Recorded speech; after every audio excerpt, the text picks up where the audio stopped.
You've been conditioned to believe that attraction is a transaction, that you need to bring something to the table, a body, a status, a well-rehearsed line.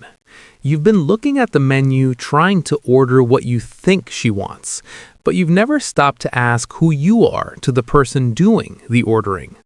What if the entire premise is backwards? What if she's not looking for what you bring, but for what you're unwilling to surrender? There's a reason the men who seem to have everything figured out with women aren't always the ones with the most impressive resumes or the most symmetrical faces. They possess something far rarer than a six-figure income or a six-pack. They possess an internal architecture that cannot be penetrated. They have a fortress, and she isn't being asked to storm the gates. She's being invited to appreciate the view from outside the walls. This isn't about playing hard to get. That's a childish game. This is about being hard to find, hard to move, hard to distract from the vector of your own becoming. The secret that turns women on isn't the secret technique. It's the natural byproduct of a man who has drawn a line in the sand and made it clear. The world on this side of the line is mine, and it is non-negotiable. We're going to explore the architecture of that line, not the surface-level rules you've heard before, but the psychological bedrock. The first stone in that foundation is the one most men are terrified to lay. It's the boundary of your own existence. You see, a man without a life is a man without gravity. He's a nebula, a scattered cloud of potential, waiting for a star to give him form. He orbits her. He waits for her text to start his day. He schedules his energy around her availability. And in doing so, he communicates a devastating truth. His center of gravity is outside himself. He is not a planet, he is a moon. And moons, while beautiful, are not destinations. They are accessories to a larger world. But the man who holds his time as sacred, who protects the hours of his day with the same instinct a warrior protects his stronghold, that man projects a different frequency. It's not about ignoring her. It's about the profound, unshakable reality that your life was in motion before she arrived, and it will remain in motion whether she stays or goes. This isn't arrogance. This is the simple, brutal honesty of a man with a mission. Epictetus, the Stoic sage who began life as a slave, understood this better than anyone. He taught that the key to tranquility, to power, is to understand what is within your control and what is not. Your time, your focus, your direction, these are within your control. Her perception of you, her interest, her schedule, these are not. When you sacrifice what is within your control for the approval of something outside it, you don't just lose your time, you lose yourself. This creates a tension, a beautiful, magnetic tension. It's the uncertainty she feels when she realizes she can't predict your schedule, can't map your week, can't assume she's the center of your universe.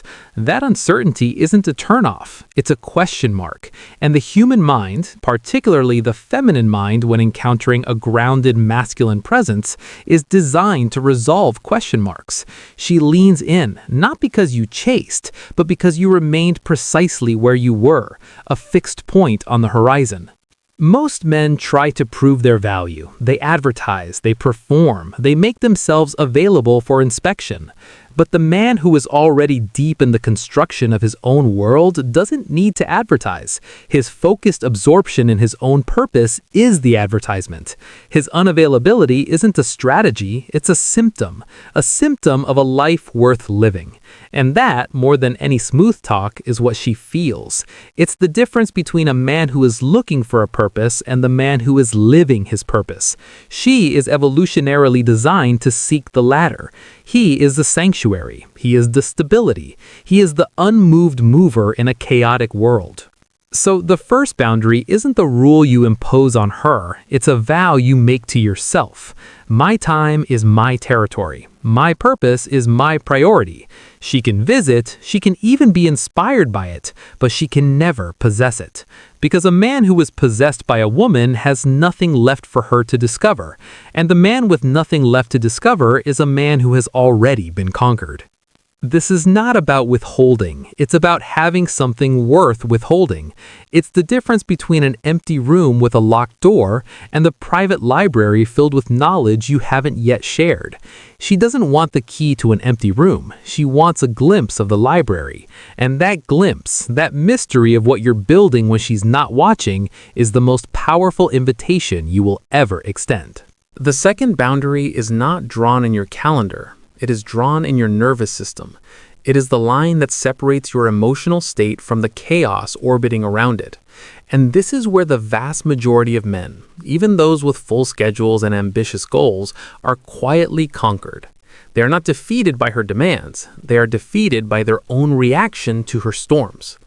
She will test this boundary, not out of malice, but out of an ancient biological necessity. Before a woman invests her most valuable resources, her time, her energy, her vulnerability into a man, she must know the strength of the vessel she is considering boarding. The sea is unpredictable. Storms rise without warning. She needs to know, can this man hold his course when the waves are high? Or will he panic? Will he become defensive? Will he abandon the helm to come below deck and ask her what's wrong? This is the test of the calm center. It arrives in 1,000 subtle forms. The sarcastic jab about your work, the eye roll during a story you're telling, the sudden shift in mood that feels like a door slamming shut. She is throwing a pebble into the water. She is not trying to sink the ship. She is listening to the echo. She wants to know the depth. Most men fail this test within seconds. They interpret the pebble as an attack. They become defensive. They explain. They justify. They try to fix her mood, to reason her back to calm, to solve the problem she hasn't even fully expressed. And in that moment of reactive flailing, they have answered her unspoken question. The vessel is shallow. It is easily rattled. It cannot hold her in a storm because it cannot even hold itself. Friedrich Nietzsche, a man who understood the psychology of power better than perhaps any philosopher who ever lived, wrote, "Beware that, when fighting monsters, you yourself do not become a monster, because when you gaze long into the abyss also gazes into you." The application here is not about monsters. It is about emotional transference. When you meet her chaos with your own chaos, you have become the very thing you are trying to calm. You have entered her abyss. You have lost yourself. But the man who has cultivated what Marcus Aurelius called the inner citadel operates differently. He hears the jab, he feels the shift in temperature, and he does nothing. Not the nothing of shutdown or avoidance, but the nothing of absolute grounded presence. He pauses. He breathes. He looks at her not with confusion or concern, but with a calm, almost amused curiosity. He might even smile. Not a mocking smile, but the subtle smile of a man who recognizes a test for what it is. This pause is the most powerful response you will ever cultivate. In that single beat of silence, you have communicated something no words can convey. I see what you are doing. I am not threatened by it, and I am not leaving my center to join you in yours.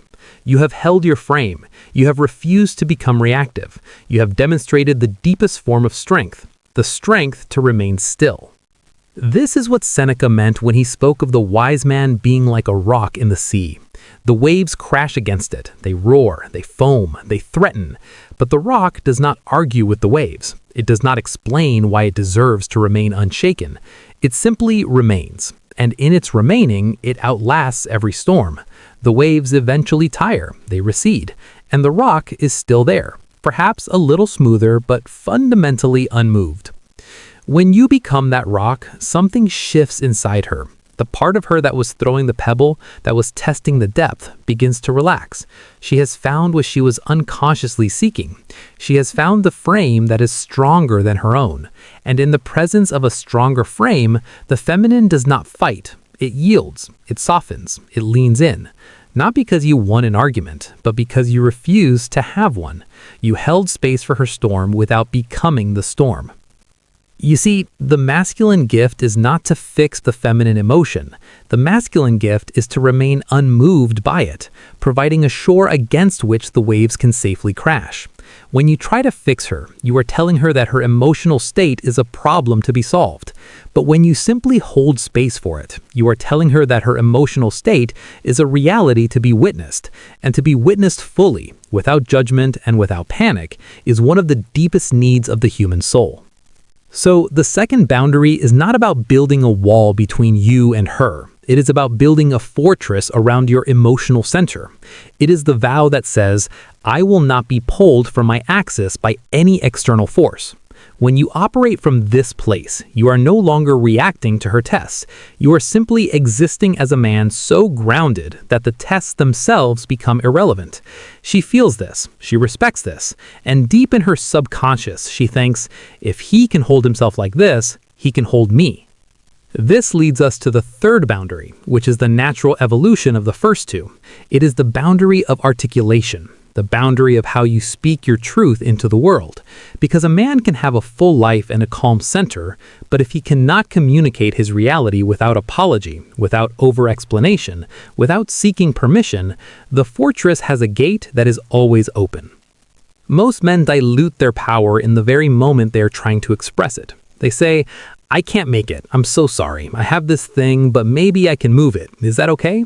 They wrap their truth in layers of linguistic cushioning, hoping to soften the impact. But here is a psychological reality you must understand. When you soften your truth, you are not protecting her feelings. You are broadcasting your own uncertainty. You are signaling that your reality is negotiable, that it requires her approval to be valid.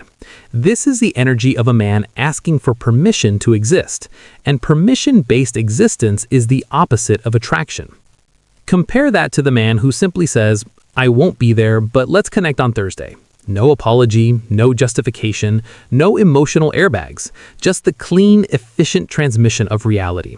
He has said what is true for him, he has offered an alternative if it serves him, and then he has stopped speaking. He does not fill the silence with nervous energy. He does not check her face for a reaction. He lets his words land and holds the space. This is the authority of silence. It is the most underutilized tool in the masculine arsenal, because silence, when held by a man who is comfortable in his own skin, is not empty. It is full. It is full of the unspoken message. My words do not require your validation to be true. I have spoken. The matter is settled. This is what it means to decide, not explain. Explanation is the language of the subordinate. It is the language of the man who must justify his choices to a superior. But a man who is truly self-contained does not justify. He simply states. And in that stating, he creates a reality that she can either align with or walk away from. Both outcomes are acceptable to him because his reality was never dependent on her presence in the first place. This is difficult for the male mind to grasp because we are trained to believe that persuasion is verbal, that attraction is conversational, that we must constantly prove our worth through words. But the deepest attraction operates in the spaces between words. It operates in the frequency of a man who speaks from a place of such certainty that his words are merely the tip of a massive, immovable presence beneath the surface. She doesn't need to understand your every reason. She needs to feel that your reasons are rooted in something unshakable. She needs to feel that when you say no, it is not a rejection of her, but a declaration of yourself. And that declaration, made without guilt and without fanfare, is one of the most attractive sounds a woman can hear. So ask yourself, when you speak your truth, do you sound like you are asking for permission, or do you sound like you are stating a fact? The answer to that question will determine whether your words draw her closer or slowly, imperceptibly, push her away. Because a man who cannot state his reality cleanly is a man who does not fully trust his reality, and the man who does not trust himself cannot expect her to trust him either. The boundaries we have explored so far, the sovereignty of your time, the unshakable nature of your emotional center, the clean articulation of your truth. These are the pillars. But a structure is not defined only by its supports. It is defined by its purpose, by what it exists to protect. And this brings us to the fourth boundary, the one that separates the man who is simply disciplined from the man who is truly dangerous in the deepest sense of the word, the boundary of the mission. Most men, even those who have built successful careers and full lives, make a fatal error the moment a woman enters their world. They shift. They adjust. They begin to orbit her needs, her schedule, her emotional weather. They tell themselves they are being considerate, being flexible, being a good partner. But what they are actually doing is far more insidious. They are outsourcing their center of gravity. They begin to wake up and ask, what does she need today? Instead of, what does my mission demand today? They begin to make decisions based on maintaining her happiness, rather than advancing their own trajectory. And at first, this feels like love. It feels like devotion. But here is a psychological truth that few men ever realize until it is too late. A woman does not want to be your mission. She wants to be part of a mission that is already in motion. When you make her the mission, you have placed an impossible burden on her shoulders. You are asking her to be the source of your purpose, the reason for your drive, the anchor of your existence. And she will feel that weight immediately. She will feel that you are looking to her for something she was never designed to provide. She was designed to join a strong current, not to create one from stagnant water. This is where Nietzsche's philosophy moves from the academic to the visceral. He spoke of the Übermensch, the overman, the individual who creates his own values and lives with such intensity and purpose that he becomes a law unto himself. This is not about domination over others. It is about domination over oneself. It is about becoming so fully who you are, so committed to your own becoming, that you radiate a frequency of undeniable power. When a man lives this way, when he wakes before the sun not because he has to, but because his mission pulls him from sleep, when he protects his focus with the ferocity of a wolf protecting its territory, when he makes decisions based on the compass of his own vision rather than the winds of her approval, something shifts in the dynamics of attraction. He stops being a man she evaluates and becomes a man she experiences. She no longer stands outside his life judging whether he is worthy of entry. She stands at the perimeter of something vast and moving, something that existed before her and will continue after her, and she must decide if she is worthy of joining it. The polarity has flipped. The power dynamic has inverted. And this inversion, this subtle but total rearrangement of the gravitational field, is what creates the deepest attraction a woman can feel. Because here is the secret that sits at the heart of all masculine power. A woman's deepest biological and psychological programming is not to lead, but to be led by something worthy. Not to be dominated, but to be guided by a vision so clear and so strong that she can finally, safely surrender her own constant vigilance. The modern world tells her she must be independent, must control everything, must trust no one. And she carries that burden. She carries it every day. It exhausts her. It ages her. It isolates her. But when she encounters a man with a mission, a man who is not looking to her for direction, but is simply extending an invitation to join his direction, something in her nervous system finally relaxes. She does not have to be the strong one. She does not have to hold the frame. She can, for the first time, let go. She can become the orbit rather than the center. And in that surrender, she finds a freedom she did not know she was craving. This is the paradox that most men never understand. They think holding the frame is about control, about power over her. But true frame, true masculine presence is about power over yourself. It is about being so committed to your own path that you do not need her to walk it with you, but you are generous enough to let her if she chooses. You are not desperate for her company. You are simply open to it. And that openness, born from fullness rather than lack, is the most attractive energy in the universe. The fifth boundary emerges from this foundation. It is the boundary of mystery, of the slow reveal. Because when your life is truly full, when your mission is truly consuming, you do not have time to empty your entire history onto her lap by the third date.